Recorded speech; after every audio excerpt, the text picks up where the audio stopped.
Right, we will try this again. Honestly. Right, so 'tis the time of year to be watching Bows and Labels. Because it is the time of year. Because it's like almost Christmas. And this year in particular, for some reason, I have really been thinking about the message of Bows and Labels a lot more. So, Bows and Labels is a song that I did in 2014 with a theatre company called Twist and Ducks Theatre Company, who I owe my life to, basically. What I mean by that is I call them my unconventional university experience.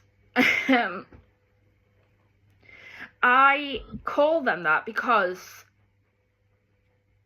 it was life-changing for me to go there.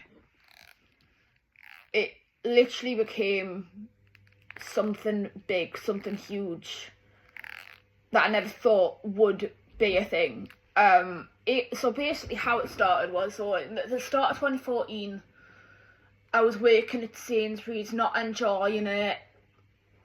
You know, I was with my ex, and then I just, you know, I wasn't enjoying it and stuff, and I think I'd hit burnout. I was hitting burnout massively, and it basically, like, I had to quit for my own mental health, and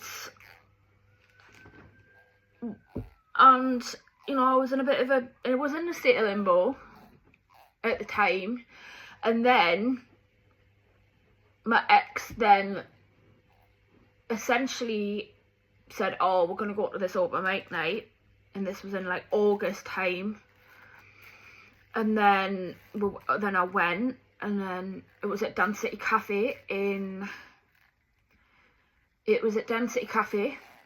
Dance City. I don't know if it's got a name. I don't know if it's got a name now or if it's changed its name or whatever. Yeah, and basically it was ran by the Twist and Ducks, and essentially I did a song called Hallelujah, Hallelujah, Hallelujah, that one. And basically it became like, no, get it right, fuck's sake. Basically I got talking to Annie, and she took my name down because I said I wanted to volunteer and stuff like that. And then about a month later, actually less than a month later, about 2 weeks later or whatever, they ended up, Annie then ended up saying, oh, we've got a part for you. And it was this, I can't even remember what it was. I think it was like what was it again? I can remember the costume as if it was yesterday. I can remember the fucking costume as if it was yesterday, but it literally spawned bloody Phyllis.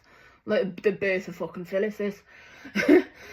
Basically it was, right, come on, because I can remember, no, her name was Tracy. It was a mad support worker called Tracy who wore Minnie Mouse slippers, a Christmas jumper, and a rain hat. Oh, please say I've got this on.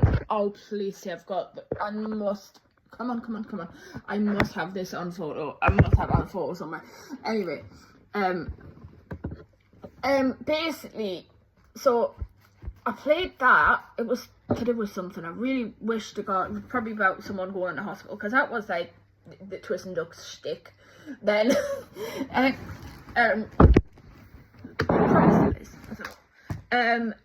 why am I doing that as if I'm like nailing filing my nails when I don't even have like any nails. Anyway, yeah.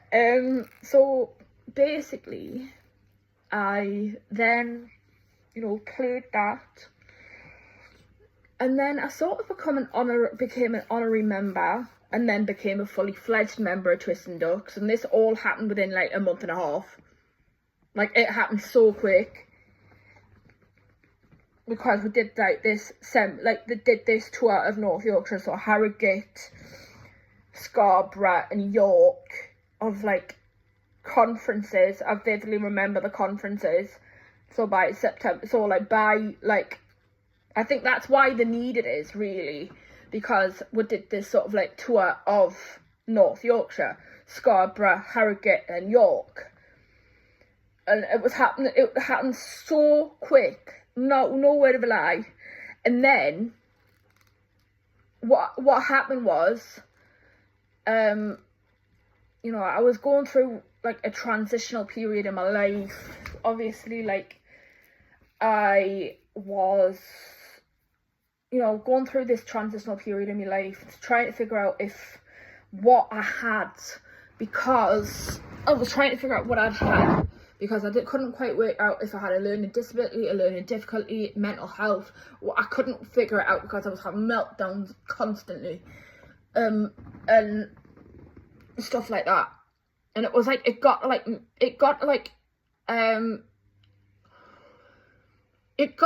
early November,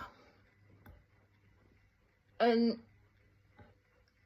I can't remember the date, so I'm going like 11 years ago here, but oh my god. So so 11 years ago, so, oh my god, I should have structured this, man, but I just wanted to do it. Fucking stimming constantly. So it got to about, so it got to about early November. We were thinking about doing the Christmas thing and doing the Christmas song, Christmas concert, whatever. I really wish I still had the scripts actually, but we got lost when I moved to Baker. So basically what happened was, I had this like assessment for with adult learning, so like adult social care with North Tyneside still, because I was still technically living at my mum's, even though I was with Wayne and stuff. Fucking hell. And with my ex and that, and so in the morning I had this assessment to see if I had like a learning disability or learning difficulty, and then I went to Twist and Ducks in the afternoon. And originally Zoe was meant to be doing the vocals for this song, Bows and Labels, and I found out on the day, like in the afternoon, that I was going to be doing the vocals for Bows and Labels. And I was like, what? And then Zoe was like, oh, you've got the vocals now. I was like, what? Like, how has this happened? And like, I got like in absolute disbelief. And then, so it was like literally the day I found out that I had a mild learning disability or whatever. And then I essentially just went through the process of doing the song for Bows and Labels and stuff. God, that was so fucking long-winded, wasn't it? Fucking hell. So long-winded.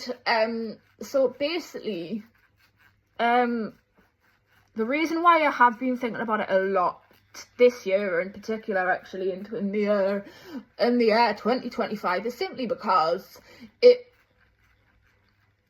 it's become like a message, I think, of,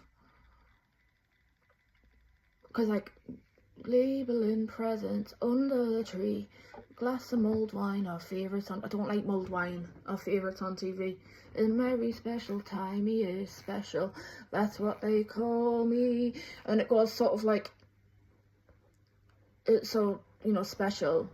I mean, that whole thing of like being autistic and, you know, oh, being autistic is a superpower, fuck off. And I mean, I relate to it a bit more now, I think. I mean, I think my journey with Twist and Ducks became this bittersweet thing because, you know, at the time I was going through like, it was rough at the time. Like, I had epilepsy, I was going through a lot, my brain was just a bit fucked. I was so burnt out. Like, I was going through autistic burnout. Like, to put it bluntly, my body was literally going through autistic burnout, I think. And then I developed epilepsy as a result of that. Not because of twisting ducks, no way. Just other circumstances, like life circumstances, essentially. Like, trying to figure out how to be an adult in a world where, you know, your mid-20s, trying to figure out life, living in a house where it's chaotic and stuff like that, and then your brain sort of, like, holds on to the trauma still a little bit. And I think with boards and labels, you know, the boards and labels and all that, I mean, something I've noticed lately, like, because, you know, if you just, the lyrics in particular, I'm always walking 2 steps ahead, I'm not one of them, I'm more normal, I guess, I'm kidding myself as it cuts to the bone, I be so petty and sit here alone. So yeah, so it goes sort of like that, because like how my life has then sort of like went is that I am now almost going to be co-chair of Your Voice Counts, which has become like this mad fucking full circle almost. And it's just like, so I'm 34 now, I was 23, I look like such a baby when I look at that, when I look at Jess back then. She hadn't got a clue, I'm fucking stimming like mad, yeah. She hasn't got a clue about life, and I just want to tell her, it gets better, you know. Ding dong, ding dong, ding. You know, if it wasn't for Twisting Ducks, I wouldn't have met Chris, I wouldn't have went into Streetwise Opera. I wouldn't have went into, you know, I wouldn't have went into Streetwise Opera, and then obviously the pandemic happened, and then Phoenix Claire. So everything comes full circle. I wouldn't have met Gary, and yeah. So I don't know what the point of this video was, because I think lately I've been feeling very sort of like, not sentimental, but like almost like telling, like I've been doing a lot of shadow work and a lot of like contemplation and sort of just like trying to figure out what I want to do in my life and stuff. And I think, yeah, I think I just want to make a difference, I think. And pivotal moments like that don't happen very often, I feel like. It's sort of like the butterfly effect.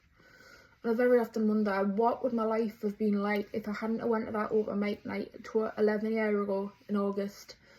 And then, you know, like everything leads up to that moment. It's sort of like a butterfly effect of these little things. And I owe so much to Twisting Ducks Theatre Company. I really do. I owe so much to them. And basically, because of that, I wouldn't have become I'm almost going to be co-chair for Your Voice Counts and stuff. And it's a lot. Like if I had told